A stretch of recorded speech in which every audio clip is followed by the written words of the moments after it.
Bake and ടേക്കിൻ്റെ പുതിയൊരു വീഡിയോയിലേക്ക് എൻ്റെ എല്ലാ കൂട്ടുകാർക്കും സ്വാഗതം. അപ്പോൾ ഇന്ന് കേക്കിൻ്റെ വീഡിയോ ആയിട്ടല്ല വന്നിരിക്കുന്നത്. അപ്പോൾ ബേക്കറി ഐറ്റങ്ങൾ പഠിക്കാൻ ആഗ്രഹമുള്ളവർക്ക് വേണ്ടി എളുപ്പത്തിൽ തയ്യാറാക്കാൻ പറ്റിയ വെജിറ്റബിൾ പപ്സിൻ്റെ റെസിപ്പി ആയിട്ടാണ് വന്നിരിക്കുന്നത്. ഈ വെജിറ്റബിൾ പപ്സ് തയ്യാറാക്കുന്നത് പോലെ തന്നെയാണ് എഗ് പപ്സും തയ്യാറാക്കുന്നത്. അപ്പോൾ വീഡിയോ എല്ലാവരും കാണണേ.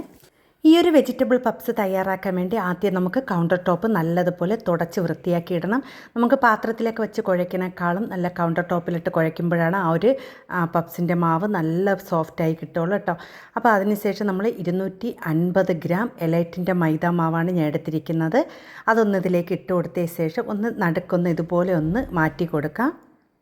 അതിനുശേഷം നമുക്കിതിലേക്ക് 2-3 കാര്യങ്ങളും കൂടി ചേർക്കണം. ഒരു 1/4 ടീസ്പൂൺ അളവിൽ ഉപ്പ് ചേർക്കണം, 1 സ്പൂൺ അളവിൽ പഞ്ചസാര ചേർത്ത് കൊടുക്കാം, പിന്നെ 1 ടീസ്പൂൺ അളവിൽ വാനില പൗഡറും കൂടി ചേർത്ത് കൊടുക്കാം. അതിനുശേഷം 150 ml വെള്ളം എടുക്കുക കേട്ടോ. നമുക്ക് അതിൽ കൂടുതൽ വെള്ളമൊന്നും വേണ്ട, അത് ആ കറക്റ്റ് അളവാണ്. അതിൽ നിന്ന് കുറച്ചൊഴിച്ച് ഈ ഒരു പഞ്ചസാരയൊക്കെ ഒന്ന് മെൽറ്റാക്കി എടുത്തതിന് ശേഷം നമുക്ക് ഈ മാവ് കുഴച്ചെടുക്കാം.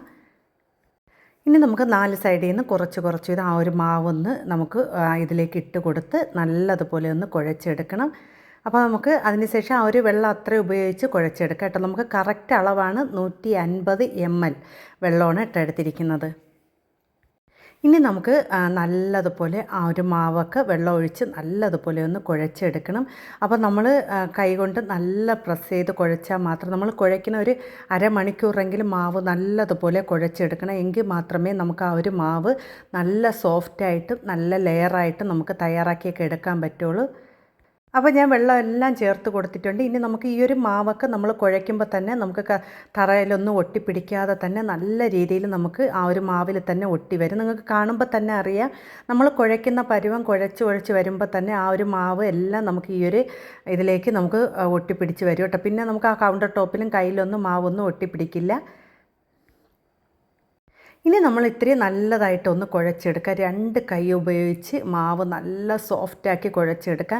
നമ്മൾ എത്രത്തോളം കുഴയ്ക്കും അത്രയും നല്ല സോഫ്റ്റായിട്ടുള്ള നമുക്ക് പപ്സായാലും വെജിറ്റബിൾ പപ്സായാലും നമുക്ക് പപ്സിൻ്റെ ഐറ്റം ഏത് തയ്യാറാക്കുമ്പോഴും ഈ ഒരു രീതിയിൽ തയ്യാറാക്കി എടുക്കണം കേട്ടോ. ഇത് മാവ് നല്ലതുപോലെ കുഴച്ച് സോഫ്റ്റ് ആക്കിയിട്ടുണ്ട്. നമുക്ക് ഇനി 250 ഗ്രാം ഇത് മൈദയ്ക്ക് നമ്മൾ ചേർക്കുന്നത് 25 ഗ്രാം ബട്ടറാണ് ചേർത്ത് കൊടുക്കുന്നത്. അതിൽ കൂടുതൽ നമുക്ക് വേണ്ട. ഇനി നമുക്ക് ഇതിലേക്ക് ബട്ടറും കൂടി ചേർത്ത് വേണം നല്ലതുപോലെ കുഴച്ചെടുക്കാൻ. നമ്മൾ ബട്ടർ ചേർത്ത് കുഴയ്ക്കുമ്പോൾ ആദ്യം ഭയങ്കര ബുദ്ധിമുട്ടായിട്ട് തോന്നും. കാരണം എല്ലാ ഭാഗത്തും ഒട്ടിയൊക്കെ പിടിക്കുമ്പോൾ നമ്മൾ വിചാരിക്കും അയ്യോ ഇത് ശരിയായില്ലേ എന്ന് വിചാരിക്കും. ഒരിക്കലുമല്ല. നമ്മൾ ഇതുപോലെ 25 ഗ്രാം ബട്ടർ നല്ല മെൽറ്റായിട്ടുള്ള നല്ല സോഫ്റ്റായിട്ടുള്ള ബട്ടർ ചേർത്ത് കൊടുക്കുക കേട്ടോ. അതിനുശേഷം നമുക്ക് കൈകൊണ്ട് നല്ലതുപോലെ കുഴച്ചെടുക്കാം. നിങ്ങൾക്ക് കുഴയ്ക്കുമ്പോൾ കാണും, അത് കുഴയ്ക്കുമ്പോൾ തന്നെ അത് എല്ലാ ഭാഗത്തും അങ്ങ് ഇത് ഒട്ടിപ്പിടിച്ചതുപോലെ ഇരിക്കും. പക്ഷേ അത് നിങ്ങൾ കുഴയ്ക്കും തോറും ആ ഒരു മാവ് നല്ല സോഫ്റ്റായി കിട്ടും കേട്ടോ. അപ്പോൾ ഇതിന് മുമ്പേ ഞാൻ പപ്സിൻ്റെ വീഡിയോ ഇട്ടിട്ടുണ്ട്. വീഡിയോ കാണാത്തവർ വീഡിയോ കാണണം കേട്ടോ. നല്ല പെർഫെക്റ്റായിട്ട് എല്ലാ കൃത്യമായിട്ടുള്ള അളവും കാര്യങ്ങളും ഞാൻ ഇതുപോലെ വീഡിയോയിൽ ഉൾപ്പെടുത്തിയിട്ടുണ്ട്. അപ്പോൾ നിങ്ങൾ വീഡിയോ ഫുള്ള് കാണണം കേട്ടോ. എങ്കിൽ മാത്രമേ നമുക്ക് ചെയ്യുന്ന രീതി കറക്റ്റായി മനസ്സിലാക്കാൻ പറ്റുള്ളൂ. അതിലെന്തൊക്കെയാണ് ചേർക്കുന്നത് എല്ലാം മനസ്സിലാക്കാൻ പറ്റുള്ളൂ കേട്ടോ. അപ്പോൾ ഇതാ ഇവിടെ കണ്ടോ, നിങ്ങൾ ഒട്ടിപ്പിടിച്ചിരിക്കുന്നുണ്ട്. നമ്മളുടെ ആ കൗണ്ടർ ടോപ്പിലൊക്കെ നല്ലതുപോലെ ഒട്ടിപ്പിടിച്ചിരിപ്പുണ്ട്. അപ്പോൾ അതെല്ലാം നമ്മൾ ഇത് മാവ് കുഴയ്ക്കുമ്പോൾ അതെല്ലാം നമുക്ക് കറക്റ്റായിട്ട് വരും കേട്ടോ. മാവ് എത്രയും പരുവായി കിട്ടും ആ സമയത്ത് നമുക്കിതെല്ലാം മാറി നല്ല ഫിനിഷായി കിട്ടും.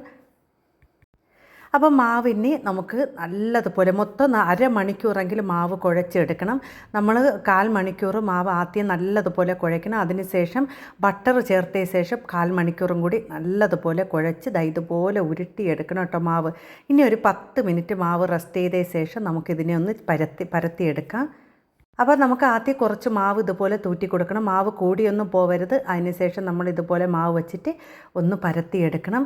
അപ്പോൾ ആദ്യം ഇത്തിരി കട്ടിക്ക് നല്ലതുപോലെ ഒന്ന് നീളത്തിന് പരത്തിയ ശേഷം നമുക്കിതിലേക്ക് ചേർത്ത് കൊടുക്കുന്നത് വനസ്പതിയാണ് കേട്ടോ. ആദ്യം നല്ലതുപോലെ പരത്തുക. അതിനുശേഷം 125 ഗ്രാം വനസ്പതി നമ്മളിതിലേക്ക് ചേർക്കുന്നുണ്ട്. വനസ്പതി എന്ന് പറയുമ്പോൾ നമ്മൾ ഗോൾഡൻ സ്പ്രെഡിൻ്റെ മാർജറിനാണ് ചേർത്ത് കൊടുക്കുന്നത്. നമ്മൾ പപ്സിനൊക്കെ തയ്യാറാക്കുമ്പോൾ ആ ഗോൾഡൻ സ്പ്രെഡിൻ്റെ മാർജറിനാണ് നമ്മൾ ചേർത്ത് കൊടുക്കുന്നത്. വേറെ ഒരു മാർജറിനും ചേർത്ത് കൊടുക്കാൻ പാടില്ല. അതൊന്ന് ചെറിയ ചൂടാക്കണം, ചെറുതായിട്ടേ ചൂടാക്കാവൂ. കൂടുതൽ ചൂടാക്കി ഉരുക്കിയെടുക്കാൻ പാടില്ല. ചെറിയ രീതിയിലൊന്ന് ചൂടാകുമ്പോൾ ഇതൊന്ന് ചെറുതായിട്ട് സോഫ്റ്റ് ആവും. എന്നിട്ട് നമ്മൾ നല്ലതുപോലെ കുഴച്ചെടുക്കണം. ആ ഒരു മാർജറിൻ നല്ലതുപോലെ സോഫ്റ്റ് ആവുന്ന വരെ കുഴച്ചെടുത്തതിന് ശേഷം വേണം നമ്മൾ ഈ ഒരു മാവിലേക്ക് അപ്ലൈ ചെയ്ത് കൊടുക്കാം. മാവിൽ എല്ലാ ഭാഗത്തും നല്ല കട്ടിക്ക് വേണം നമുക്ക് ഈ ഒരു മാർജറിൻ തേച്ച് കൊടുക്കാം കേട്ടോ. അപ്പോൾ നമ്മൾ കട്ടിക്ക് തേച്ചിട്ട് ബാക്കിയിരിക്കുന്ന മാർജറിൻ മാറ്റി വയ്ക്കണം. അടുത്ത ലെയർ നമ്മൾ പരത്തുമ്പോൾ നൈസായിട്ട് തേച്ച് കൊടുക്കാനാണ്. അപ്പോൾ ഞാൻ ഇവിടെ മാവൊന്ന് പരത്തി എടുത്തിട്ടുണ്ട്. അതിനുശേഷം നമ്മളിതിലേക്ക് കുറച്ച് മൈദ മാവൊന്ന് തൂറ്റി കൊടുക്കും. എന്നിട്ട് നമ്മൾ ഇതുപോലെ ഒന്ന് നിങ്ങൾ വീഡിയോയിൽ കാണുന്നത് പോലെ തന്നെ ഒന്ന് നമ്മൾ മടക്കി കൊടുക്കണം കേട്ടോ. അപ്പോൾ ഞാൻ നേരത്തെ പപ്സിൻ്റെ വീഡിയോയിൽ ഇട്ടിട്ടുണ്ട്. അതേ രീതിയിൽ തന്നെയാണ് നമ്മൾ മടക്കിയൊക്കെ എടുക്കുന്നത് കേട്ടോ. നിങ്ങൾക്ക് ഏതെങ്കിലും ഒരു വീഡിയോ കണ്ടാൽ മതി. ബാക്കി നമ്മൾ അതിൻ്റെ ഫില്ലിങ്ങും നമ്മളിത് കട്ട് ചെയ്യുന്നത് മാത്രമേ വ്യത്യാസമുള്ളൂ കേട്ടോ. നമ്മൾ പിന്നെ വേവിക്കുന്ന സമയവും. അപ്പോൾ ഞാൻ ഇവിടെ രണ്ട് സൈഡ് ഒന്ന് മടക്കിയ ശേഷം ഇതുപോലെ ഒന്ന് തിരിച്ച് മടക്കി കൊടുക്കണം കേട്ടോ. നമുക്ക് ഈ രണ്ട് സൈഡ് മടക്കിയതുപോലെ ഇതുപോലെ ഒന്ന് ഈ ഒരു ഭാഗം കൂടി മടക്കി വെച്ചിട്ട് ഒരു 10 മിനിറ്റ് ഒന്ന് റെസ്റ്റ് ചെയ്യാൻ വേണ്ടി മാറ്റി വെക്കണം കേട്ടോ. 10 മിനിറ്റെങ്കിലും നിങ്ങൾ വയ്ക്കണം. അതിന് ശേഷം നമുക്ക് പരത്തിയെടുക്കാം കേട്ടോ. അപ്പോൾ ഞാൻ ഇവിടെ മാവ് ഇതുപോലെ ഒന്ന് നല്ലതുപോലെ ഒന്ന് പരത്തി വെക്കുകയാണ്.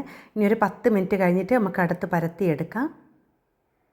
അപ്പോൾ ഞാൻ വീണ്ടും ആ ഒരു പപ്സിൻ്റെ മാവ് ഒന്ന് പരത്തിയ ശേഷം നമ്മൾ കട്ടി കുറച്ച് ബാക്കിയിരിക്കുന്ന ആ ഒരു മാർജറിനും കൂടെ വനസ്പതിയും കൂടെ നമ്മൾ തേച്ച് കൊടുക്കുകയാണ് എല്ലാ ഭാഗത്തും.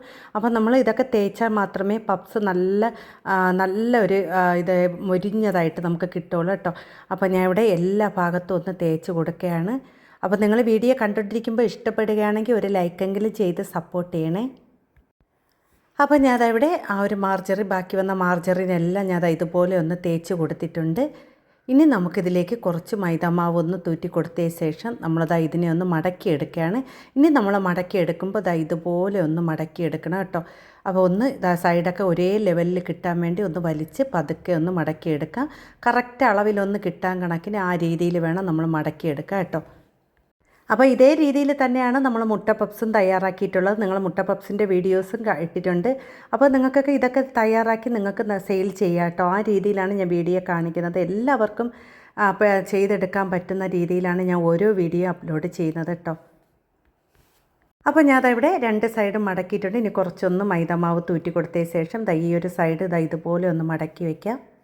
അപ്പോൾ രണ്ട് സൈഡ് ഇതുപോലെ ഒന്ന് മടക്കി കൊടുക്കുകയാണ് കേട്ടോ. നല്ല കട്ടിക്ക് ഒന്ന് മടക്കി എടുക്കണം. അപ്പോൾ നമുക്ക് അത്രയും മടക്കി എടുക്കുന്ന ആ ഒരു രീതിയാകുമ്പോൾ തന്നെ നല്ല ലെയറായിട്ട് നമുക്ക് വെജിറ്റബിൾ പപ്സ് ആയാലും മുട്ട പപ്സ് ആയാലും എല്ലാം നമുക്ക് തയ്യാറാക്കി എടുക്കാൻ പറ്റും. ഇനി നമ്മളിതിനെ ഒരു 10 മിനിറ്റും കൂടി വച്ച ശേഷം വേണം പരത്തിയെടുക്കുക. അപ്പോൾ ഈ ഒരു സമയത്ത് നിങ്ങൾക്ക് ഇതിന് വയ്ക്കേണ്ട ഫില്ലിങ്ങൊക്കെ തയ്യാറാക്കി എടുക്കാം കേട്ടോ. ഞാൻ പിന്നെ അതിൻ്റെ വീഡിയോസ് ഇടുന്നില്ല. നിങ്ങൾക്ക് ഇഷ്ടമുള്ള വെജിറ്റബിൾസ് വെച്ച് ആ ഫില്ലിങ് തയ്യാറാക്കി എടുക്കാം. അപ്പോൾ നമ്മൾ ഫില്ലിങ് തയ്യാറാക്കുമ്പോൾ വെള്ളം പോലെയൊന്നും ആയിപ്പോവില്ല. നല്ല ഒരു ഇത് കട്ടിയായിട്ട് ചെറിയ കട്ടിക്ക് ഇരിക്കുന്ന രീതിയിലാണ് ആ ഫില്ലിങ്ങൊക്കെ തയ്യാറാക്കിയെടുക്കാൻ. അല്ലെങ്കിൽ നമ്മൾ കറി പോലെയൊക്കെ ആയിക്കഴിഞ്ഞാൽ നമുക്ക് ആ ഒരു ഫില്ലിങ്ങൊക്കെ പുറത്തൊക്കെ ഒലിച്ച് നമുക്ക് ആ പപ്സ് ഇല്ലാതായി പോകട്ടെ. ഒട്ടും തന്നെ ഇത് കാണില്ല. അപ്പോൾ ഞാൻ ഇവിടെ ഒന്ന് പരത്തിയെടുക്കുകയാണ്. അപ്പോൾ നിങ്ങൾ ചെയ്യേണ്ടത് വീഡിയോ ഫുള്ള് കാണണം. എങ്കിൽ മാത്രമേ നമ്മളിതിൽ ചേർത്ത കാര്യങ്ങളൊക്കെ നമുക്ക് മനസ്സിലാക്കാനും പറ്റുള്ളൂ കേട്ടോ. അപ്പോൾ ഇനി നമ്മളിത് നല്ലതുപോലെ പരത്തിയിട്ടുണ്ട്. ഇനി നമുക്ക് ആ ഒരു ഷേപ്പല്ലാത്ത ഭാഗമൊക്കെ ഒന്ന് കട്ട് ചെയ്ത് മാറ്റണം കേട്ടോ. എങ്കിൽ മാത്രമേ നമുക്ക് നല്ല ഷേപ്പിൽ നമുക്ക് ചെയ്തെടുക്കാൻ പറ്റുള്ളൂ. പിന്നെ നമ്മൾ ഈ ഒരു ഇത് വെജിറ്റബിൾ പപ്സിനും അതുപോലെ തന്നെ നമ്മൾ എഗ് പപ്സിനും നമ്മൾ കട്ട് ചെയ്തെടുക്കുന്നതിന് വ്യത്യാസമുണ്ട് കേട്ടോ. വെജിറ്റബിൾ പപ്സിന് ഇത്തിരി നീളം കൂട്ടിയും വീതി കുറച്ചുമാണ് നമ്മൾ കട്ട് ചെയ്യുന്നത്. പക്ഷേ എഗ് പപ്സിനാണ് രണ്ടും ഒരേ അളവിലാണ് നമ്മൾ കട്ട് ചെയ്തെടുക്കുന്നത് കേട്ടോ. അപ്പോൾ നമുക്ക് ഇതാദ്യം നമുക്കൊരു 6 വെജിറ്റബിൾ പപ്സിന് കട്ട് ചെയ്തെടുക്കാം. പിന്നെ 3 എഗ് പപ്സിനും കട്ട് ചെയ്തെടുക്കാം കേട്ടോ. അപ്പോൾ ഞാൻ വീതി കുറച്ച് നീളം കൂട്ടിയാണ് കട്ട് ചെയ്തെടുക്കുന്നത്. അപ്പോൾ നിങ്ങൾക്ക് കേക്ക് മാത്രമല്ല ഞാൻ ബേക്കിംഗ് അതുപോലെ തന്നെ നമ്മളെ ബേക്കറി ഐറ്റങ്ങൾ ഞാൻ പഠിപ്പിക്കുന്നുണ്ട്.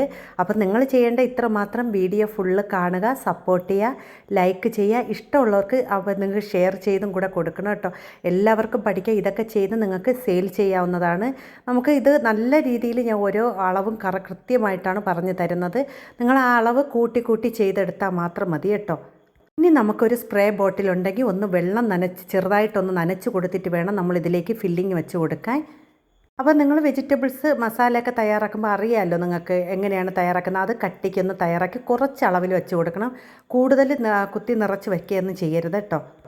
അതിനുശേഷം നമ്മൾ ഇതിന് മടക്കി എടുക്കുന്നതിനും വ്യത്യാസമുണ്ട് കേട്ടോ. നമ്മൾ എഗ് പപ്സിനാണെങ്കിൽ 4 സൈഡും വലിച്ചാണ് മടക്കി നമ്മൾ വയ്ക്കുന്നത്. ഈ വെജിറ്റബിൾ പപ്സിനാകുമ്പോൾ ഇതുപോലെയാണ് മടക്കി വയ്ക്കുന്നത് കേട്ടോ.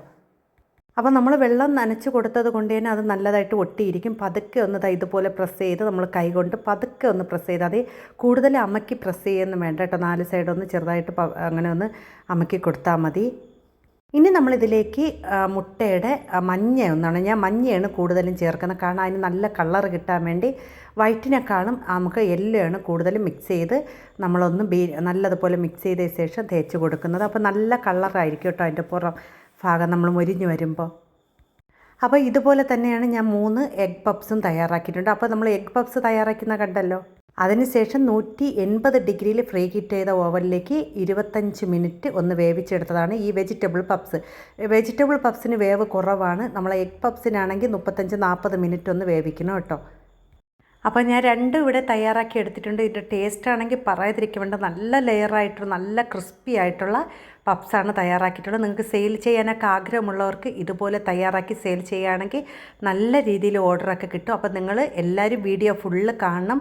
അപ്പോൾ വീഡിയോ കണ്ടാൽ മാത്രം പോരാ, എല്ലാവരും കമൻറ്റും ലൈക്കും ഷെയറും ചെയ്യണം കേട്ടോ. വീഡിയോ ഫുള്ള് കാണണം, എങ്കിൽ മാത്രമേ എനിക്ക് നിങ്ങളെ സപ്പോർട്ട് ചെയ്യാൻ പറ്റുള്ളൂ. എല്ലാവരും ഒന്ന് സപ്പോർട്ട് ചെയ്യണേ.